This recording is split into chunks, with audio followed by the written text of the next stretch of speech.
Hey guys, Michael the DC Multiverse Collector here, bringing you a very belated review of the DC Multiverse Justice Buster. Now, I know this is a MegaFigure that came out a long time ago, so I'm very late to this party, but I still wanted to take a look at this figure. I still think I've got some things I want to say. You might think, why are you bothering reviewing a figure that's, several months old at this point? And I'd like to know in the comments, let me know if you have no real interest in older reviews and you sort of want me to stay current with what's coming out and sort of move on past the old stuff. Let me know. From my perspective, this is a really interesting mega figure to review. It came out in the same wave as the Anti-Monitor, which was a decent but not exceptional mega figure, and I really love the source material that this figure relates to.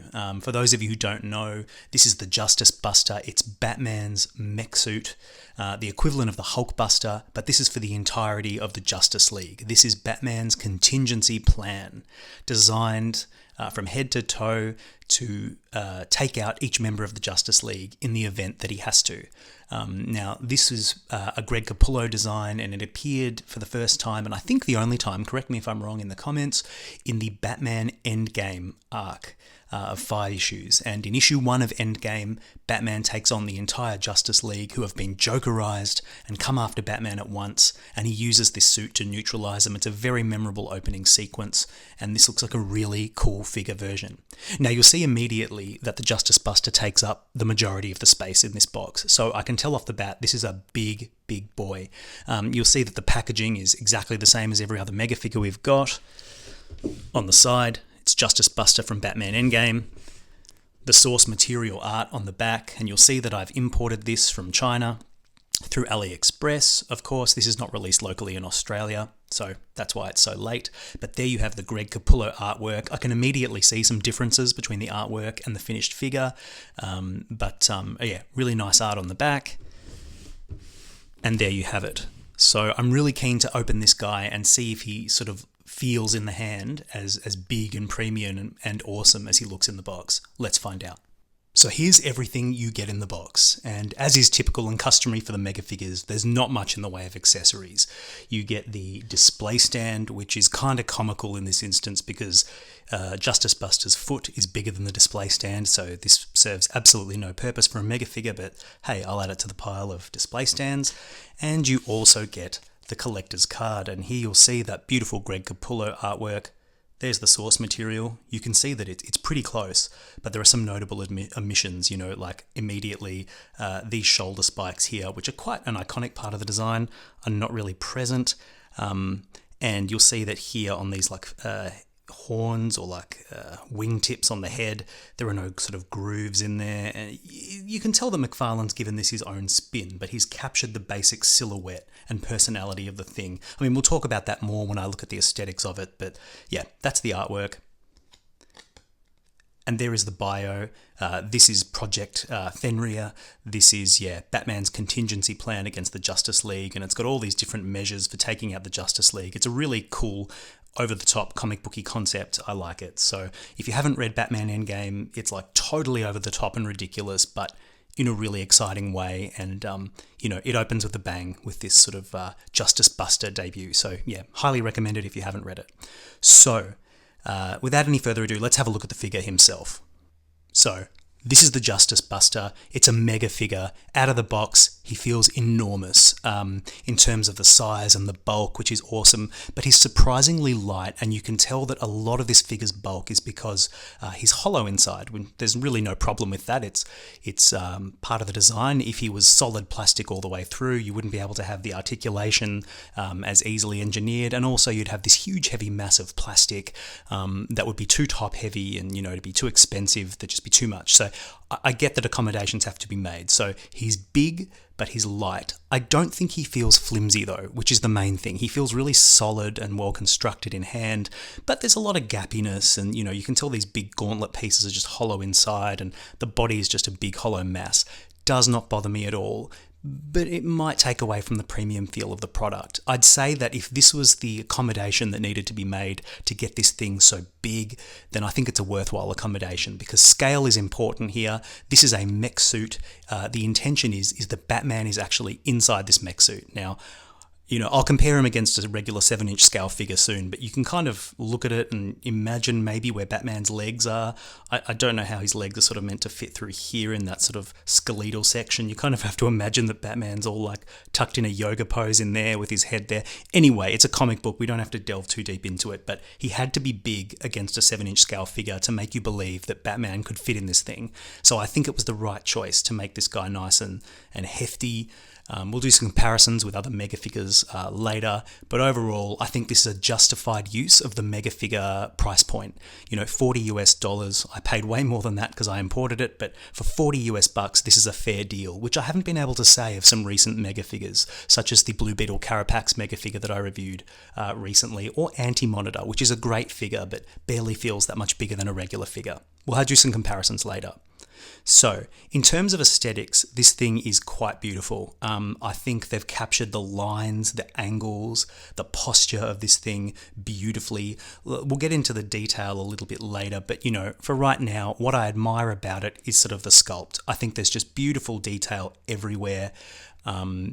What is maybe not so good, or maybe takes away from it a bit, is that there's this sort of interesting mix between painted and unpainted plastic. So some parts of the sculpt have been treated with a wash to give them sort of a metallic, weathered look, and that looks really, really great, but it's just been inconsistently applied. Now, I'm not sure if that's deliberate to create contrast and to create some visual interest, but what it does is that when you see the washed and painted parts against the bare plastic, it makes that bare plastic just look a little bit cheap and unfinished. So I think overall more paint would have been better, but I get that that's a budgetary thing too. Also, there's a difference in colour between some parts. You'll see that these, parts at the back of the legs here that hide the joints, they're sort of a more, bronzier tone of plastic compared to the grey feet and hoofs. Again, I think that's probably deliberate to create some visual interest. Otherwise, he'd be just solid grey. But, it's a little bit weird looking. Some of the details on this, though, are immaculate. This bat symbol on the front is just beautiful. It's been sculpted beautifully. It's got scuff marks in it, and it's been given a wash, so it just looks like metal. I mean, it's just fairly thin plastic, but it looks like metal. So brilliant job, McFarlane Toys, on that. You'll see here there's a little bit of paint on the eyes, which is sort of okay. They're nothing special, maybe a little bit small. And you'll see that the feet or hoofs, as they look like, have been, given that same wash, as have the fingers, and they all look great. And that wash really brings out the details in the sculpt, and that's what we often see with McFarlane, is a beautiful sculpt with amazing detail, but lacking that bit of paint to bring out the detail. Overall, I don't think that's a problem for this figure. I think the details really sing because it's been given some love and attention. And for $40, I think US, I think it was, we deserve a little bit of love and attention for our figures. So, McFarlane has delivered in that respect. In terms of articulation, it's kind of a mixed bag. I mean, it's really hard to compare this figure to other figures in terms of articulation because ultimately it's not a regular figure. It's not really like a humanoid using the same body buck or a similar body buck to anything we've seen before. It's quite unique. The skeletal system of this one is quite unique. It's got these sort of hoofs with articulated, knees. I don't know how to describe them. They look like Velociraptor knees. So articulation is going to be interesting for this one. You see that his arms, they can stick out almost scarecrow pose, but that shoulder armor is obviously limiting that a little bit. They'll come forward about this far, which is okay. It's what you'd expect. At the elbow, he's got ratcheted elbows, so they come about this far, which is, I think, okay in the circumstances. There's a bicep swivel up here, which allows you to get some rotation. It's incredibly stiff, so I suggest you warm it up first before you try that. They're very, very tight. You'll see that his head has a little bit of rotation, but due to its position on the torso, you're not going to get too much just from the way it's designed. So you can kind of articulate it a bit to give it some extra personality, but it's not doing much, right? In terms of the torso articulation, the torso sort of sits on a loose feels like a ball peg. So it kind of just sits there and you can kind of rock it around awkwardly. It kind of does the job. You can lean him forward and to the side for a bit of extra personality, but there's obviously no diaphragm cut. There's no real ab crunch, so to speak. So that kind of fits with the style of mech suit this is. So no complaints there. Now the legs and the knees are ratcheted. They're very, very tight. They feel, solid, which is great. You don't want this thing buckling under its own weight. So good job, Todd. The legs kind of kick out about that far, not quite 90 degrees. The knees you can bend back. Again, he's not going to be able to kick his own butt, obviously. And you have sort of this extra level of articulation near the sort of leg. I don't know what you're going to do with that really, but creative posers will get a little bit of extra mileage out of that. There is an upper leg swivel, but again, it's really, really tight. You're not going to get too much out of it, which is fine. You'll see this piece on the back here is there to hide the joints.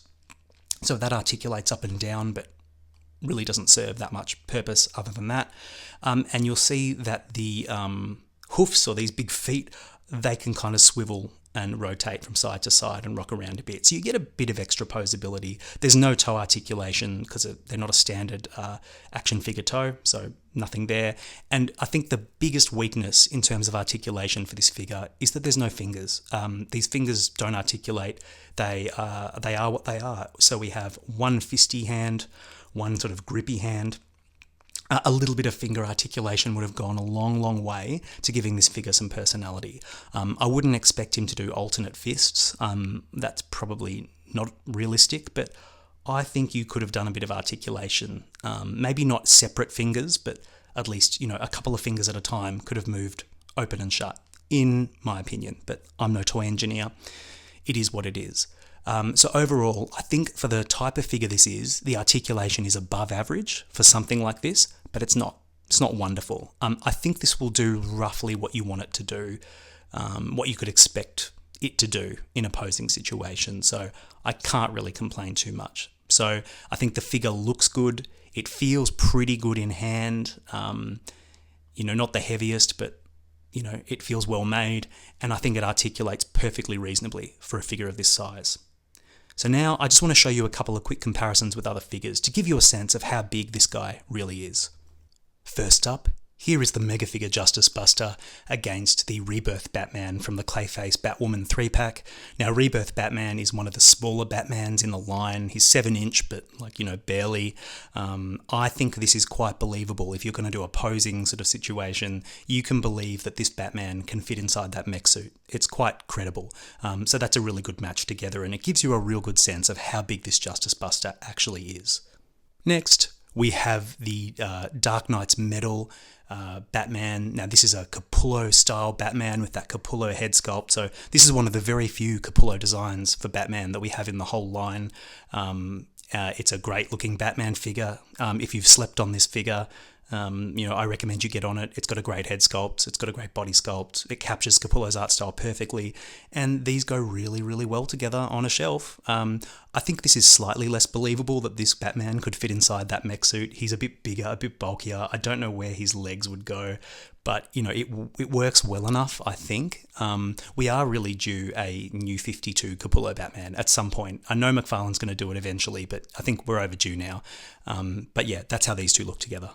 Now here he is against the MegaFigure Anti-Monitor. It's a really interesting kind of conundrum because the Anti-Monitor is obviously sort of a galactic-sized threat. He should be enormous. He should be sort of Galactus size. If you've seen the HasLab Galactus, that's sort of the size we should be talking about for Anti-Monitor. And yet McFarlane gave him a really modestly sized MegaFigure that's barely bigger than a 7-inch figure. I mean, it is, it's bigger, but it's not bulkier. It's a very interesting decision. And then you've got the Justice Buster that is huge, and that's a mech suit for Batman. So really interesting. While there's a big size difference between the two, I would say that the weight isn't that much different. I mean, Anti-Monitor is more solid, chunk of plastic. So in terms of like actual bang for buck, in terms of weight of plastic in the box, it's not that big a discrepancy. But I think where you really see the discrepancy here is just in the amount of like paint and detail. I mean, Anti-Monitor is capturing that George Perez style. It's simple, it's clean, that's what we want, that's what we like. But whereas Anti-Monitor gets all this beautiful, wash on his fingers to bring out the details, Anti-Monitor gets not much in the way of paint at all. Which is kind of interesting. It's like a class system. It's like McFarlane knows that a Batman mech is likely to be more popular than sort of a cosmic villain that's a bit more niche to sort of, the man on the street won't know he won't know who Anti-Monitor is, but he'll see a Batman mech suit and go, "That's awesome, I need to have it." And you can kind of sense that that's where the priority was here, and there was a certain budget allocated for these mega figures, and you kind of feel like Justice Buster got the lion's share. But yeah, that's how they look together. Here is Justice Buster alongside my favourite mega figure in the DC Multiverse line to date, and probably my favourite figure overall in the line to date, and that is the Bane mega figure. Now it's really hard to come by, but hopefully it'll get a re-release at some point. I mean, it's inevitable. I bet you he comes out with like a Nightfall 2-pack with Batman and Bane. That, I don't know anything, but wouldn't surprise me in the slightest. Again, this is an example of where Bane is quite small for a mega figure. Some think he's still too big compared to Batman. I happen to like his big size, but you can tell for a $40 US figure, Justice Buster is kind of bigger. You get more in terms of mass and shelf presence, but Bane is more detailed in terms of paint, and he's way more solid. He feels solid as a rock, right? Less hollow than Justice Buster. So I was fine with Bane and the value proposition, and I'm also fine with Justice Buster. So that's how they look alongside each other. Pretty cool, I reckon. Finally, I just wanted to show you Justice Buster alongside one of the earlier mega figures in this line, which is the Swamp Thing. Still one of the best mega figures that McFarlane's ever done, in my opinion. That sculpt is out of this world, and he's so awesome. Get him if you can. I think they just released a glow-in-the-dark variant, which looks rad as well. I highly recommend you look into getting that one. But here they are together, and what's notable is that Swamp Thing is super tall. Much taller than Anti-Monitor, which again, pretty weird, and even taller than Justice Buster. Weight-wise, he's a little bit heavier too. I do think that as time has gone on, McFarlane has made the mega figures a little bit smaller and lighter, maybe overall. That's not scientifically proven, it's just my sense of things. In the early days of the line, we had Swamp Thing, we had the Titan Joker, which is still the tallest mega figure that he's ever done. It's massive and tall. And I think things have sort of been scaled down a little bit, which is not necessarily too bad. It has to make sense for the figure, but it's just the general trend that I've observed. So what do I think of this mega figure Justice Buster overall? Well, in case you can't tell, I really, really like it. I'm a big fan of sort of the way this was used in the comic. It only appeared briefly, but it was a really memorable scene, and I think it's just really great to get it immortalized in figure form. I know we had a Mattel DC Multiverse. I think it was a Builder-Figure, which was a bit smaller, and in some ways it was more or less accurate to the source material. I think the head probably looked a bit closer to the comic, but the rest of it maybe didn't. But I never owned that, so I'm not entirely sure. For what it's worth, I think this figure is quite accurate to its source material. Not perfect. It's missing those shoulder spikes.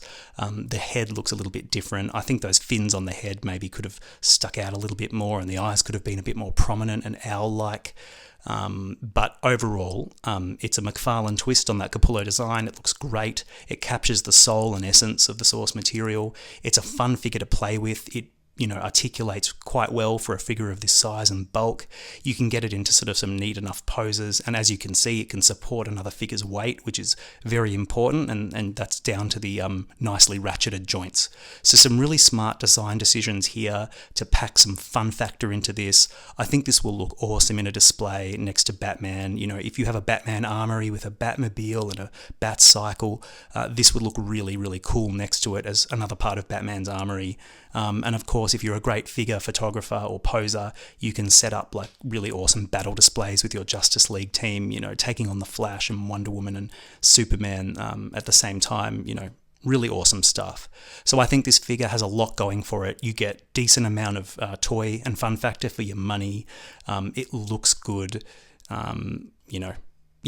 Wholeheartedly recommend this one. And I'm sure you can probably get it on clearance now at Target or whatever if you live in the United States. So if you see it, pick it up. You won't regret it. Anyway, if you've enjoyed this video and it's been in any way helpful, please let me know in the comments if you liked it or disliked it. Leave me a like if you can. Hit that notification bell and subscribe if you haven't. It really helps the channel, and I appreciate you guys so much. Yeah, I'll hopefully have some more videos soon. But in the meantime, happy collecting, and thank you for watching.